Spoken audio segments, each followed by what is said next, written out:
A panicked Iran has called for diplomacy with Donald Trump as US military assets build up in the Middle East ahead of an expected attack.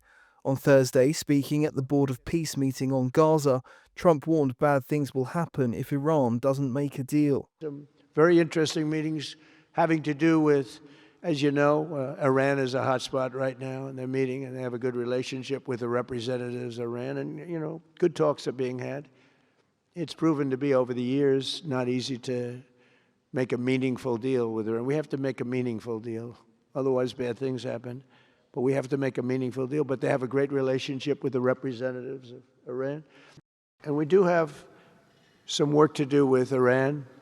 They can't have a nuclear weapon. It's very simple. You can't have peace in the Middle East if they have a nuclear weapon.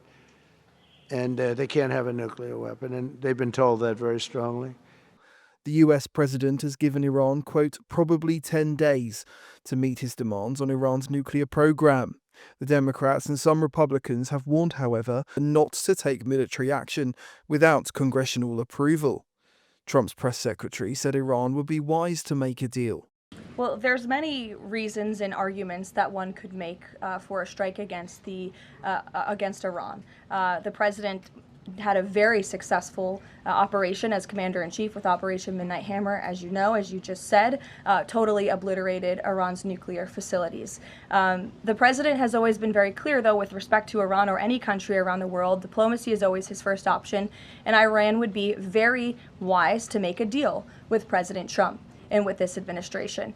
He's talking to many people, of course, his national security team, first and foremost, and you know who the members of that team are. And this is something, obviously, the president takes seriously. He's always thinking about what's in the best interests of the United States of America, of our military, of the American people, and that's how he makes decisions with respect to military action of any kind. And on the flip side of that, he's got the state of I think you heard from the administration and the State Department yesterday that there was a little bit of progress made, but we're still very far apart on some issues. I believe the Iranians are expected to come back to us with some more detail in the next couple of weeks, and so the president will continue to watch how this plays out. The Iranian President Masoud Pezeshkian told state media on Wednesday the country is, quote, in no way seeking nuclear weapons, adding he hoped the US recognized that.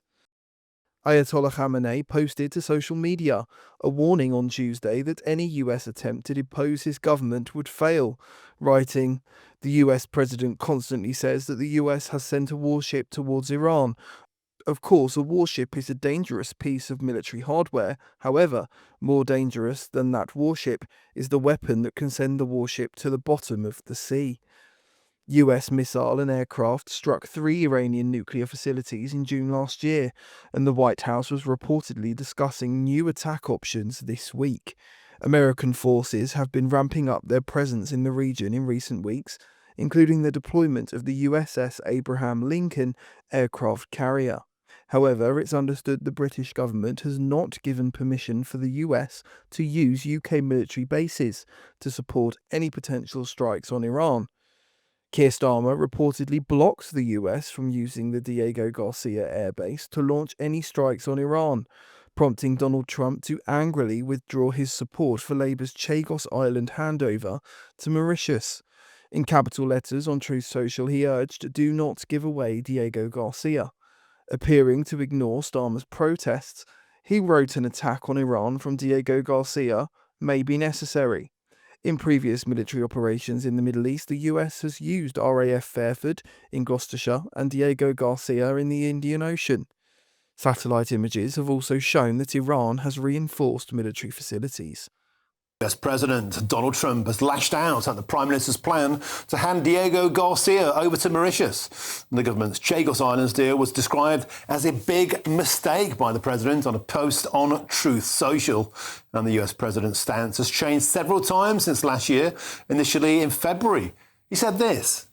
I have a feeling it's going to work out very well. They're talking about a very long-term, powerful lease, a very strong lease. And I think we'll be inclined to go along with your country. But then a change of heart in January this year. He said the deal was an act of great stupidity.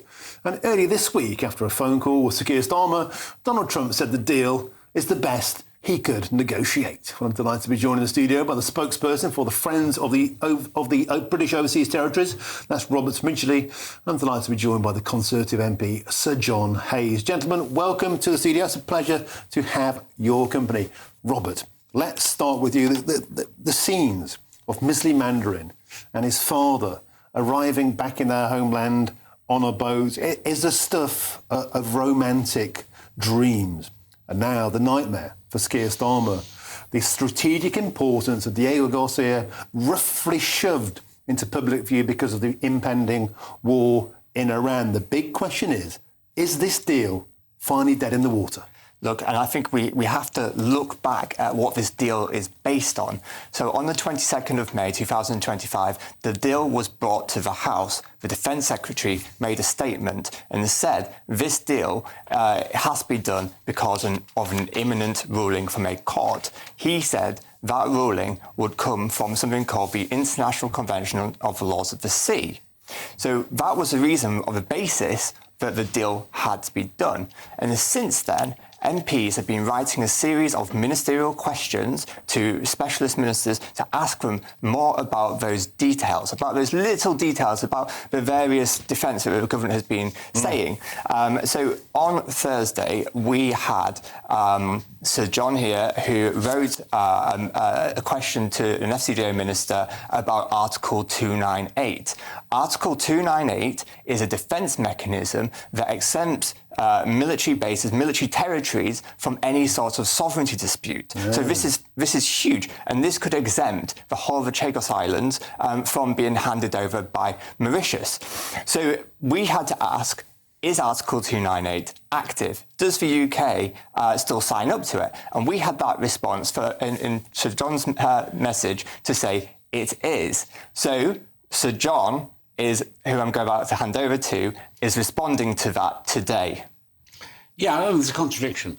And the reason I've written along with the father of the House, Sir Edward Lee, and Sir Julian Lewis, a former chairman of the committee that deals with security and intelligence, we've written to the Speaker to say there's a contradiction between what, as was said, on the 22nd of May by the Minister and his answer to my question. So essentially they said, to cut a long story short, to simplify, they said this has to be done. If we don't do this, we'll be sanctioned. They then say to me, in the most recent answer to my question, the circumstances remain unchanged. We're still part of this treaty. Our position is unchanged from 2003 and 2020. If it's unchanged, why are we in imminent difficulties, and why do we have to do this dodgy deal with Mauritius? It now also transpires, you mentioned it in your introduction, that the Americans are beginning to smell a rat, and yet the government throughout have said we're doing this with American support. Not clear, is it? Robert Midgley, just look at the pictures on our screen there. That is Misley Mandarin and his father on the island. I'm speaking with Misley at 7 p.m. tonight. I'm covering for Farage. If the British Army go in, as they've said, to evict black men from their indigenous homeland, the optics will be utterly, utterly grotesque. Yeah, it'd be absolutely grotesque. But the point we're trying to make here, Martin, is Sir John, Sir Edward Lee and Sir Julian Lewis have written a letter to the Speaker to say there's a contradiction and Parliament has possibly been misled. OK. Well, so this is a huge moment for the Speaker to now figure out what's going on with this bill and whether it should be withdrawn. Well, all eyes on that. And as I said, please tune in around about 7:30 this evening. We'll be speaking to the man of the moment himself, Misley Mandarin, from his homeland. Robert Midgley, Sir John Hayes, thank you both very much for joining me today in the studio. I appreciate your time.